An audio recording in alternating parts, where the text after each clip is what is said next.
hadir sebagai penggugat itu sebetulnya sudah tidak memiliki itikat baik, ya kan? Kita nggak ngerti, karena alasan ketidakhadiran itu harus jelas.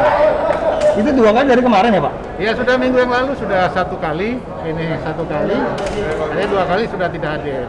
Dan kita menunjukkan niat baik kita, 2 kali kita hadir tepat waktu, memenuhi panggilan pengadilan negeri, ya. Nah, tetapi yang bersangkutan sebagai penggugat nyatanya tidak hadir. Saya nggak ngerti kenapa, tapi yang jelas untuk kasus saya sendiri, Ya Bapak gimana tuh? kasus saya sendiri sebenarnya saya nggak ngerti apa yang digugat. Nggak jelas juga dalam gugatan tuh melakukan apa yang dirugikan. Yang jelas 4 hal yang harus diketahui, bahwa saya ini dikhianati, bahwa kedua saya ini yang difitnah, yang ketiga saya ini dipecat tanpa proses peradilan partai, yang keempat saya ini dituntut lagi ke pengadilan sebagai perbuatan melawan hukum. Kan lucu kan? Pertama dikhianati kenapa? SBY menjanjikan dulu membangun partai ini partai terbuka, partai modern, bukan dijadikan partai dinasti. Saya sudah mengingatkan ke Pak SBY secara tertulis pada Kongres 2015, Pak, komitmen Bapak dulu ingin menjadikan partai ini partai terbuka, partai modern, tidak sebagai partai keluarga. Saya sudah mengingatkan, tapi faktanya, kejadiannya betul-betul beliau, ya boleh tanda kutip saya bilang saya dikhianati. Karena itu komitmen ya. Komitmen saya dengan Pak SBY. Komitmennya apa Pak waktu itu Pak? Oh iya, pertemuan saya kan dia ngajak saya untuk membangun partai. Iya kan? Apa yang Bapak lakukan? Loh, Untuk saya Bapak Demokrat? sejak awal yang melatih semua kader, caleg-caleg itu saya.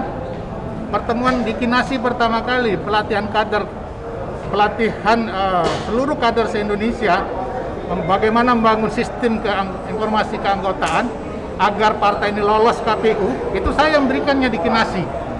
Lalu saya presentasi, ya, mempresentasikan bagaimana memenangkan pileg seluruh caleg tim kampanye se-Indonesia di Hotel Indonesia Februari 2004. Kemudian pada saat Pilpres SBY se-Sumatera di Palembang, se-Jawa, Bali, NTB, NTT, Kalimantan, di Surabaya, se-Indonesia Timur, di Makassar, saya juga yang memberikan pelatihan untuk pemenangan. Terakhir sebagai sekjen pun saya memberikan pelatihan kader kepemimpinan Partai Demokrat sehingga Demokrat bisa mencapai 20% lebih. Jadi kalau dibilang saya tidak berbuat di Partai Demokrat, saya ingin bertanya siapa yang berbicara itu. Karena saya melakukan itu semua karena ada komitmen dengan Pak SBY, ingin membangun partai modern, partai terbuka.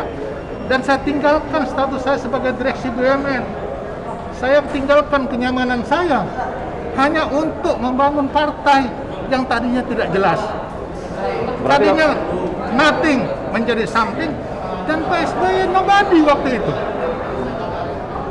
Hasil survei pada saat itu baru sekitar 15%. Tapi dengan marketing politik meningkat dan menjadi seorang yang hebat. Lalu apakah kita lalu dilupakan? Dengan seenaknya saja dikhianati, kemudian difitnah, kemudian dipecat tanpa proses, lalu sekarang dilaporkan sebagai perbuatan melawan hukum. Ini sesuatu yang sangat zalim, ya. Jadi ini yang saya ingin hadir, saya ingin menjelaskan itu semua supaya masyarakat Indonesia tahu bagaimana perilaku orang-orang ini terhadap saya. Saya tidak mengajak orang lain, tapi tentang diri saya sendiri. Bagaimana saya diperlakukan sangat tidak adil, sangat zalim, ya. Sejak awal saya membangun partai ini dari nol besar. Dan tidak ada yang menemani SBY pada saat kampanye pertama pemilu legislatif di Banyuwangi. Nyebrang dari Ketapang ke Gilimanuk. Hanya siapa di atas kapal? Saya, Marzuki Ali, Joni Alden Marbun, Pak Adi Utomo, dan beberapa orang, tidak sampai 6-7 orang. Itu tahun berapa? 2004. Kampanye pertama di Banyuwangi. kemudian kita kampanye di Bali, kemudian kita tempat lain dan sebagainya. Itu fakta sejarah yang nggak bisa kita lupakan. Karena anak-anak muda itu hanya bisa ngomong, tidak melihat sejarah, tidak mau belajar sejarah, menganggap kita pengkhianat.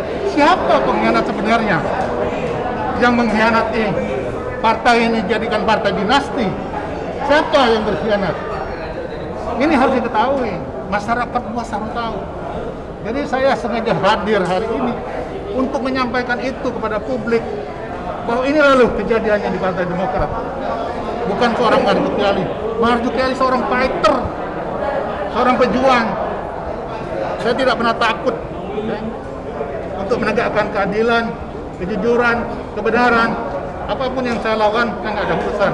Bapak ada harapan nggak untuk bertemu? Saat kalah menang, itu bukan urusan bagi saya. Tapi bagi saya adalah bagaimana saya berjuang menegakkan kebenaran itu. Persidangan selanjutnya apa, Pak? Ya, hakim mediasi tadi masih memberikan kesempatan. Padahal 2 kali sudah tidak datang, harusnya sudah bisa dipastikan yang bersangkutan tidak punya etikat baik. Tapi hakim masih memberikan 1 kali kesempatan lagi. Gak masalah, kita terima aja. Toh, apa yang mau didamaikan? Saya dikhianati, saya difitnah, saya dipecat tanpa proses, saya dilaporkan sebagai perbuatan melawan hukum. Apa yang mau didamaikan? Kira-kira apa yang mau didamaikan? Pak, itu katanya rumah Bapak mau diambil, Pak, yang dialih. Oh iya, mau diambil aja bilang. Kenapa itu, Pak? Bisa begitu sampai mau diambil? Karena katanya perbuatan melawan hukum merugikan partai. Apa urusan rumah Bapak sampai diambil? Iya, nggak tahu, ambil aja bilang. Apa itu ada subsidi dari partai untuk membangun rumah Bapak? Ambil aja, tanya aja sana. Digaji aja nggak pernah. Oh, Bapak? 5 tahun sebagai sekjen partai, saya tidak pernah nerima gaji dari siapapun. Ya, saya berjuang betul untuk partai. Saya melakukan pelatihan kader, saya konsolidasi partai sampai ke bawah. Semua yang saya lakukan. Sebagai tanggung jawab saya ingin bangun partai modern, partai terbuka. Tapi apa yang terjadi, semuanya itu dihilangkan hanya untuk kepentingan kekuasaan. Dan ini berbahaya untuk republik ini. Kenapa berbahaya? Oligarki politik ini yang harus kita selesaikan mulai dari reformasi di partai politik. Kalau partai politik seperti ini semua, maka oligarki ini semakin menguasai republik ini. Dan kita rakyat ini tidak akan bisa berbuat apa-apa. Rakyat ini hanya bisa mengeluh dan mengeluh. Makanya dia lagi ya, Pak, ya, kalau gitu ya, Pak, ya. Saya kira ini ya. Terima kasih semuanya. Saya sudah menyampaikan apa adanya karena saya mau. Makasih, Pak. Makasih, Pak. Terima kasih. Saya ingin berhadapan sama AHY sama Rifki di kursinya pengacara itu. Bukan saya berhadapan sama pengacara, karena untuk mediasi ini pengacara dilarang ngomong. Yang ngomong itu adalah prinsipal. Ya. Jadi saya tadi sampaikan, saya minta untuk dihadirkan, benar-benar dihadirkan. Karena saya minta demikian, karena selama ini kami dianggap gerombolan. Kami dipanggil gerombolan dan mereka pejuang. Mari kita bertemu. AHY duduk di depan sana dengan Rifki, berhadapan dengan kami yang disebut gerombolan itu. Itu yang saya minta tadi itu, Bapak, Ibu mediator, hakim mediator itu ya. Itu. Nah, mudah-mudahan disampaikan kepada AHY oleh para pengacara tadi. Ya, beliau ini, teman-teman dari ini itu datang dari jauh-jauh, dari Palembang datang pagi terbang. Tetapi ya ternyata itu ya kita alami hal seperti yang Anda saksikan ini ya. Apapun yang terjadi, kita ikuti aturan yang sudah dibuat oleh hakim pengadilan ini. Dan tadi adalah bukan keputusan pengadilan, tapi mediasi. Jadi Ibu Hakim mediasi itu memberikan kesempatan sekali lagi untuk menghadirkan penggugat. Itu yang saya harapkan dan saya bicara kepada Ibu Hakim. Hadirkan penggugat. Saya ingin berhadapan dengan AHY dan Rifki. Sekarang ini saya berhadapan dengan pengacara, nggak bagus lah. Kami duduk bertiga, pengacara mereka duduk bertiga. Karena selama ini, sekali lagi saya bilang bahwa kalau selama ini mereka menganggap kami gerombolan, mari kita berhadapan. Mereka sebagai pejuang dan kami sebagai gerombolan. Itu aja.